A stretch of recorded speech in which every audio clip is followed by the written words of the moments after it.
kehidupan sehari-hari, kita sering melihat seseorang memainkan gitar. Dari gitar tersebut, terdengar bunyi-bunyian yang enak didengar telinga kita. Bagaimanakah gitar itu dapat menghasilkan bunyi-bunyian? Pada bab sebelumnya, kita sudah mempelajari tentang getaran dan gelombang.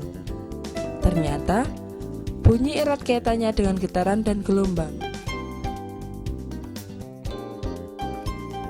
Setelah mempelajari bab ini, kalian diharapkan dapat menjelaskan sifat-sifat gelombang, menjelaskan konsep cepat rambat bunyi, membedakan bunyi berdasarkan frekuensinya, menjelaskan karakteristik bunyi, menunjukkan gejala resonansi dalam kehidupan sehari-hari, menjelaskan konsep pemantulan bunyi, dan mengaplikasikannya dalam kehidupan sehari-hari. Sifat-sifat gelombang bunyi. Gelombang bunyi dihasilkan oleh benda yang bergetar. Contohnya adalah getaran garpu tala merambat sampai ke telinga. 2. Gelombang bunyi memerlukan medium untuk merambat. Bunyi tidak dapat merambat tanpa adanya medium atau zat perantara, misalnya di dalam ruang hampa udara. 3. Gelombang bunyi dapat merambat pada zat padat, cair, dan gas. Bunyi dapat didengar apabila A. Ada sumber bunyi atau benda yang bergetar. B. Ada zat antara atau medium tempat merambatnya bunyi. C. Ada penerima yang berada di dekat atau dalam jangkauan sumber bunyi. Cepat rambat bunyi adalah hasil bagi jarak antara sumber bunyi dan pendengaran dengan selang waktu yang diperlukan bunyi untuk merambat. Cepat rambat bunyi sama dengan jarak per waktu. Secara matematis, cepat rambat bunyi dirumuskan V sama dengan S per T.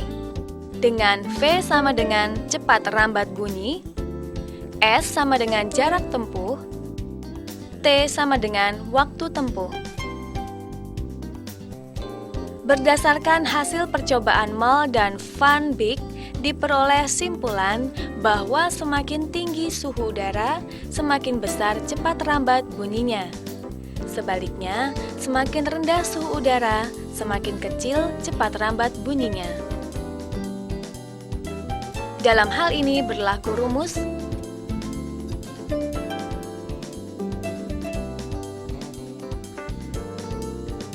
jenis-jenis bunyi berdasarkan frekuensinya.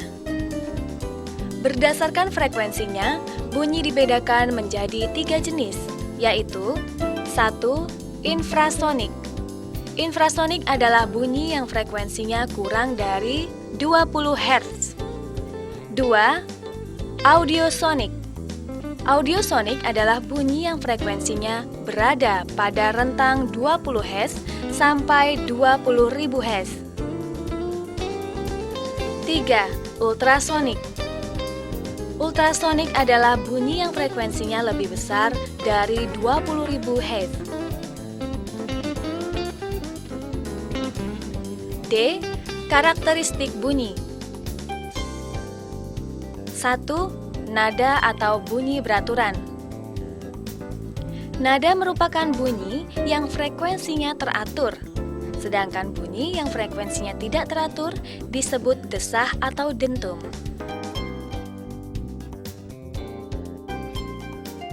2.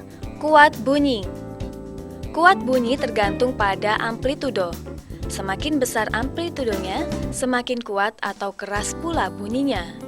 Semakin kecil amplitudonya, semakin lemah pula bunyinya. 3. Warna bunyi atau timbre. Warna bunyi adalah gabungan dari dua bunyi yang memiliki frekuensi yang sama tetapi terdengar berbeda. 4. Hukum Marsin. Berdasarkan hasil percobaan Marsin, diperoleh simpulan yang dinamakan hukum Marsin, yang berbunyi sebagai berikut. A. Frekuensi senar bergantung pada panjang senar. B. Frekuensi senar bergantung pada luas penampang senar. C. Frekuensi senar bergantung pada tegangan senar.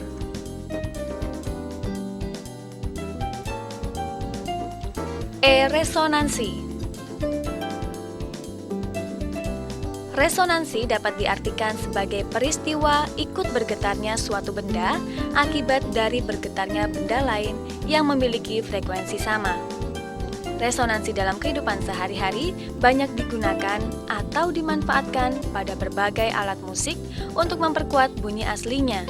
Misalnya, 1. Gitar, 2. Kentongan, 3. Violin atau biola.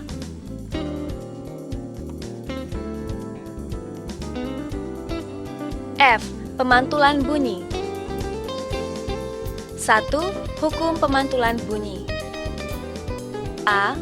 Bunyi datang, garis normal, bunyi pantul terletak pada satu bidang datar. B.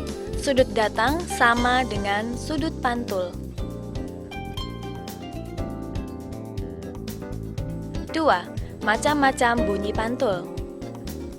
Berdasarkan letak bunyinya dan dinding pemantulannya, maka bunyi pantul dapat berupa A. Bunyi pantul yang memperkuat bunyi asli. B. Gaung atau kerdam. Gaung atau kerdam adalah bunyi pantul yang hanya sebagian terdengar bersama-sama dengan bunyi asli, sehingga bunyi asli terdengar tidak jelas. C. Gema. Gema adalah bunyi pantul yang terdengar sesudah bunyi aslinya. 3. Mengukur cepat rambat bunyi di udara. V sama dengan 2S per T. V sama dengan cepat rambat bunyi. S sama dengan jarak antara sumber bunyi dan dinding pantul. T sama dengan waktu tempuh. 4. Manfaat pemantulan bunyi. Beberapa manfaat pemantulan bunyi adalah A. Menentukan kedalaman laut. B. Menentukan lokasi kawasan ikan. C. Melakukan survei geofisika. D. Mendeteksi cacat dan retak pada logam. E. Mengukur kedalaman logam. F. Mendeteksi posisi bayi dalam kandungan.